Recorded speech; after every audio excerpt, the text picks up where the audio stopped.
చేసుకున్నాం. 19వ అధ్యాయం 9వ వచనంలో మనం చదివిన, మరియు అతడు నాతో ఇలాగూ చెప్పెను, గొర్రె పిల్ల పెళ్లి మీదకు పిలవబడిన వారు ధన్యులని వ్రాయము. మరి ఈ మాటలు దేవుని యథార్థమైన మాటలని నాతో చెప్పాను.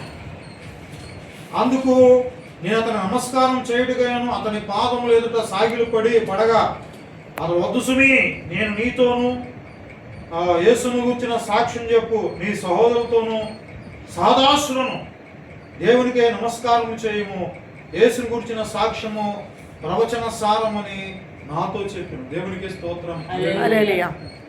ప్రభునందు ప్రియమైనటువంటి వాళ్ళరా, గడిచినటువంటి వారము ఇదే అంశాన్ని చెప్పాను. దాన్ని కంటిన్యూషన్ చేస్తున్నా. ఇదే వాక్యం.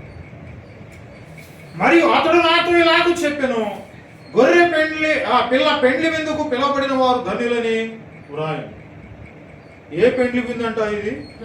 గొర్రె పిల్ల పెండ్లి విందు. దేవునికి స్తోత్రం. గొర్రెపిల్ల పరలోకం నుండి ప్రభు ఆయన గొర్రెపిల్ల ఉన్నాడు. ఈ లోకంలో మరిన్ని సంవత్సరాల నుంచి సువార్త ప్రకటించబడుతుంది. ఎన్నో వేల సంవత్సరాల నుంచి ఈ సువార్త ప్రకటించబడడానికి కారణం ఏంటంటే, మనం మారు మనసు పొంది, అంటే పాత స్థితిని విడిచిపెట్టి నూతనమైనటువంటి స్థితి కలిగి, నూతనమైనటువంటి జీవితం కలిగి, మారు మనసు పొంది పశ్చాత్తాపడి యేసు ప్రభు నిజమైన దేవుడు నోటితో ఒప్పుకొని, ఇక అప్పటి నుంచి పాత స్థితికి ఫుల్ స్టాప్ పెట్టి పాత జీవితం వెళ్ళడానికి వీల్లేదు. క్రొత్త జీవితం ప్రారంభమై ముందుకు వెళుతూ ఉండటానికి మరి దేవుడు ఆనాడు నుంచి అనేకమైనటువంటి స్వార్థ అనేక సేవకుల ద్వారా, ప్రవక్తల ద్వారా దేవుడు మనతో మాట్లాడినటువంటి దేవుడై ఉన్నాడు. అయితే ఇదంతా దేనికంటే, ఒక పెండ్లి విందు అనేటువంటిది ఒకటి ఉంది. ఏంటిదంటే అది పెండ్లి విందు. పెళ్లి ఎవరు పెళ్లి అంటే గొర్రెపిల్ల పెళ్లి, యేసయ్య పెళ్లి. రక్షించబడినటువంటి సంఘం, సమృద్ధి కలిగినటువంటి సంఘం.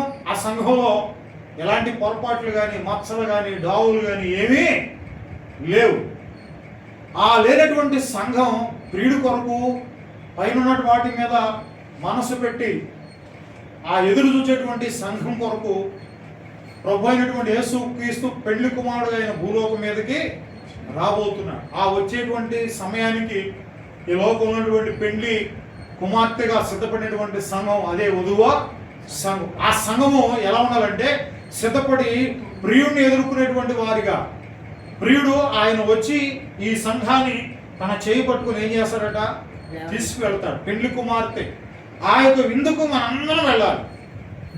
ఈ లోకంలో పెద్ద స్టార్స్ వివాహాలు జరుగుతాయి, పెద్ద స్టార్లు, లేకపోతే పెద్ద ఉన్నవాళ్ళు పెళ్లిళ్ళు జరుగుతాయి. మనకు అదృష్టశాతం ఏదైనా కార్డు వచ్చిందనుకో, పెళ్లి కార్డు వచ్చి పిలిచినప్పుడు మనం ఎంతగానో సంతోషపడతాం, ఆనందపడతాం. కారణం ఏంటంటే, అబ్బో చాలా కోటీశ్వరుడు, పెద్ద లక్షాధికారి అయినటువంటి, లేకపోతే బిలియన్స్ డబ్బు వెళ్ళినటువంటి ఆ వ్యక్తి కుమారుడు పెళ్లి జరుగుతుంది, వెళదాం అని ఇంట్లో కోలాహలం ఆలోచన చెప్పుకుంటారు, సిద్ధపడతారు. విజయవాడలో కోమలా జ్యువెల్స్, ఎవరైనా కిరణ్ ఆయన పేరేంటి? ఏం జ్యువెలర్స్ అమ్మా? మీరు వెళ్తారు కదా విజయవాడ, ఏం పేరేంటి? కిరణ్మయ్ జ్యువెలర్స్. మరి ఆ జ్యువెలర్స్ పేరు, మరి ఆ కొడుకు పేరు తెలియదు. వాళ్ళు ఒకసారి ఏదో ఓపెనింగ్ ఇన్విటేషన్ ఇచ్చారు వీళ్ళందరికీ, మన కట్ట మీద ఉన్న వాళ్ళకి ఇన్విటేషన్ ఇచ్చారు. అబ్బా ఎంత సంతోషంగా వెళ్ళారు, దేవునికి స్తోత్రం, హల్లెలూయా. సంతోషంగా వెళ్ళారు. ఏంటంటే అంత పెద్దోళ్ళు పిలిచారు కదా, వెళ్దాం, చూడాలి, వెళ్ళాలి. ఏమండి, అక్కడికి వెళ్ళేటప్పుడు వేరే చిన్న పెళ్లికి వెళ్ళేటువంటి రీతిలో కాదు, మంచిగా చక్కటి చీరలు కట్టుకొని, చక్కటి డెకరేషన్ చేసుకొని, ఏదంటే వాళ్ళు ఉన్నవాళ్ళు కాబట్టి అంత రిచ్గా మనం కూడా ఉండాలనేటువంటి ఆలోచన బయలుదేరి వెళ్ళారు. ఒక కార్యక్రమానికి, అది వివాహమో ఏదో, మరి వివాహమై ఉండొచ్చు, బారసాల అంట, పిల్లోడు చిన్న బారసాల బియ్యంలో వేస్తారు. వెళ్ళారు. వచ్చేటప్పుడు ఆయన ఊరినే పంపించాల, వీళ్ళ ఫోటోలు తీశారు మంచిగా. వాళ్ళు ఇది ఇచ్చి ఏంటది, ఆ ఫోటోలు తీసి చక్కగా ఫ్రేమ్ చేసి ముగ్గురు పంపించారు. ఇప్పుడు పెట్టుకున్నారు కొంతమంది ఇళ్ళలో. అంటే పెద్దవాళ్ళు పెళ్లికి వెళ్తే ఏదో గిఫ్ట్ ఇస్తారు, ఏదో ఒక సంతోషం, ఆనందం, వెళ్ళాలనేటువంటి ఆలోచన. అంటే ఎప్పుడు వెళ్ళం కాబట్టి అదొక సంతోషం, నిజమే, గొప్ప సంగతే. కానీ వీళ్ళందరికంటే గొప్పవాడు ప్రభు అయిన యేసుక్రీస్తు వారు. దేవునికి స్తోత్రం, హల్లెలూయా. ఆయన వివాహానికి వెళ్ళడం అంటే అది సామాన్యమా? అందరూ వెళ్ళే వివాహాలు వేరు, ఆయనది వేరు.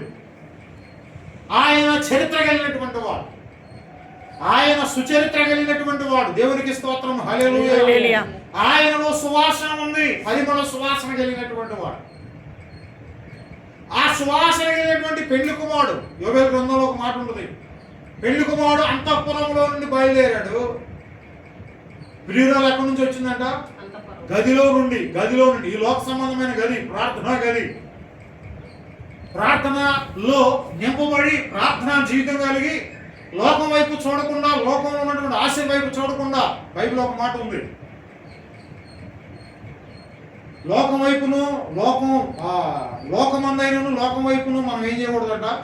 చూడకూడదు. ఈ లోకమంతా అశాశ్వతమైంది, జీవము లేనటువంటిది ఈ లోకం అంతా. కానీ జీవము కలిగిన దేవుడు ఎవరంటే యేసు ప్రభు.